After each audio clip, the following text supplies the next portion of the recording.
Good morning. Here we are again with Cooking with Gigi. This morning I'm going to make some crock-pot pork chops. I have a friend, Sue Levin. She lives in Virginia. I lived there for a short period of time early in my marriage and made really good close friends with her and her husband, Bobby. We went to the same church. Anyway, so we're going to make some crock-pot pork chops. Now I'm using some pork chops that are boneless, as you can see them in my pan. I have fried the first side on the pork chops. It takes 3 minutes on each side. You put 1 tablespoon of olive oil in your pan. You put salt and pepper on your pork chops on both sides, and you fry them for 3 minutes. Once you get to that point, you're going to remove the pork chops from the pan and put them in the crock pot, which I have on the other counter. And then we're going to make a gravy mixture that we're going to pour over the pork chops, and they're going to cook for a period of time. So I'm all ready for pickleball this morning. I'm going to be heading there pretty soon after I get these in the crock pot. That's the nice thing about crock pot recipes, is you can fix it up, you plug it in, and you just take off. So since I do talk about pickleball a little bit, some of you people probably have never either heard about it, which I find hard to believe, but maybe.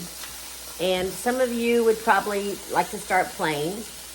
But I do have my kinetic paddle here. It's pink, because remember, I like pinks and I like reds. So my pickleball is pink. I'm wearing my pink shirt today.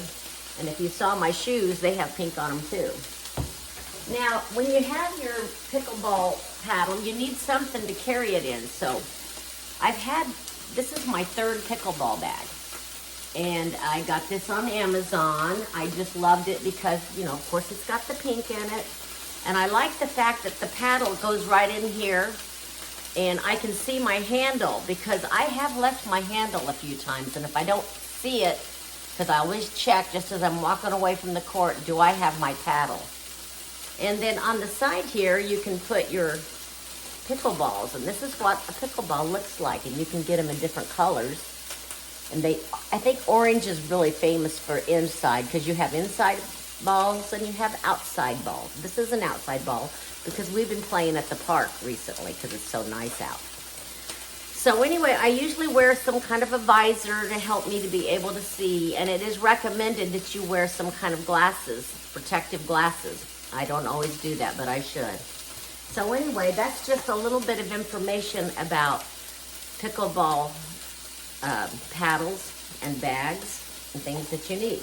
And of course, I always carry a thermos of water with me, and I bet you can guess it's pink. Okay, back to the food. That's enough about pickleball. All right.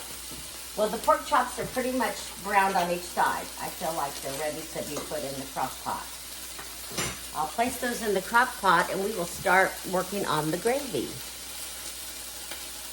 Okay, so I've placed those browned pork chops into the slow cooker on the bottom. Now, if I was making this recipe the way that it was originally planned for, we would put some sliced onions and some sliced mushrooms on the bottom of the crock pot. I did spray the crock pot with some Pam so things don't stick. But the person I'm cooking for doesn't care for onions in their food or mushrooms. So I'm going to use some onion powder to replace the flavor. All right, my skillet is ready for me to make the gravy type mixture. So we're going to need 2 cans of soup. 1 cream of mushroom. 1 cream of mushroom. And I'm going to get that in there. Of course, the skillet's kind of hot, so I got to get it in there and start stirring it around. I have my handy dandy spatula here to help me get it out. I tell you what, there are so many recipes that call for this kind of soup, and I just really love it. It's easy, it gives a wonderful flavor. Now the cream of chicken is going to go in. I try to look for my soup when it's on sale and get it as cheap as I can, and I'll usually pick up an extra can or 2 just because it never fails. There's a recipe I've decided I'm going to make at the last minute and I don't have it, so I make sure I have some on hand most of the time. Save me a trip to the grocery store. Okay, there's our soups.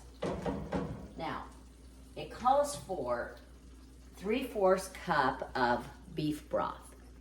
You know, I hate buying those big cartons of beef broth because you never use it all. So I am so thankful that whoever came up with this stuff called Better Than Bouillon, oh my goodness. And it lasts forever. It's a little expensive when you go to buy it, but it lasts forever. I mean, you're gonna spend a whole lot more on buying bunches of beef broth in the can and beef broth in the cartons. And then, you know, I just never know what I'm gonna make, so I won't have beef broth on hand. So, it takes about 3/4 of a teaspoon. I use a teaspoon per cup. So anyway, here's our beef broth. It's been sitting in here and softening up. So I'm gonna add that in here. It's part of the gravy mixture. Put that down where you can see what I'm doing better.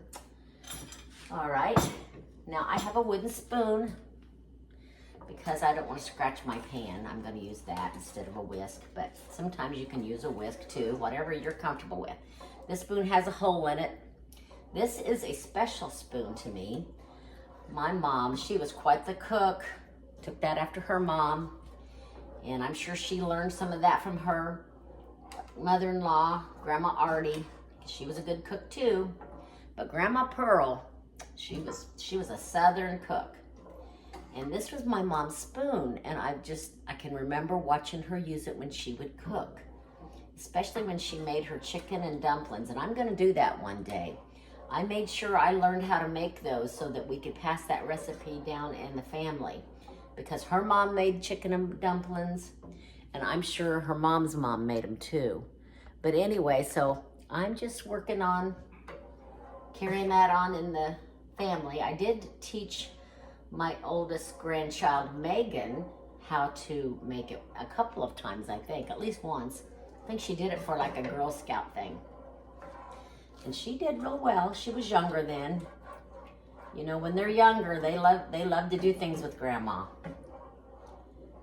Now see, my younger grandkids don't call me. I mean, my older grandkids don't call me Gigi. Now maybe they'll switch over, but I kind of doubt it. My oldest one had always, it was so cute, she would call me Cream Grandma. And I thought, Cream Grandma? Why am I Cream Grandma? Well, she said, because your house is a cream color. So she called her other grandma by the color of her house. And I want to say it was green, but I can't remember if that's right. Or maybe it was blue. But anyway, she was either green or blue grandma, and I'm cream grandma. Well, now that she's an adult, because she's 22, almost 23 in November, she just calls me grandma. I just want her to call me. Call me, Megan. Anyway, okay, so the gravy mixture is getting kind of mixed up. So in that mixture, we're going to add some things. First of all, I'm going to add some paprika. Paprika goes in a lot of things. Gives it a nice color and a nice taste. Gotta love paprika. And a half a teaspoon of garlic powder. Okay, that goes in. And since I'm not using the real onions, I'm going to go with some onion powder. That's just something that Gigi decided to do. I'm trying to keep everybody happy when I cook for them so that they get the things they like in their food. Now you can put onions in my food any day. I do have one son doesn't care for onions.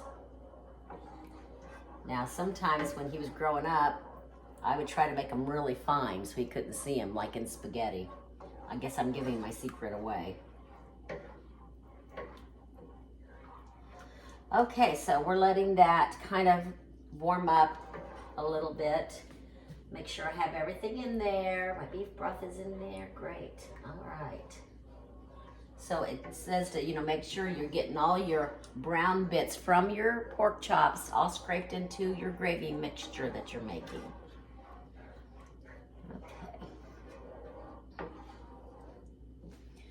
Okay, so I just wanted to show you that I do have the pork chops are in the crock pot. It's turned on low. We're going to cook it for about 7 to 8 hours on low. So anyway, we'll get this all going, we'll plug it in, and later on, I'll show you what else we're gonna do.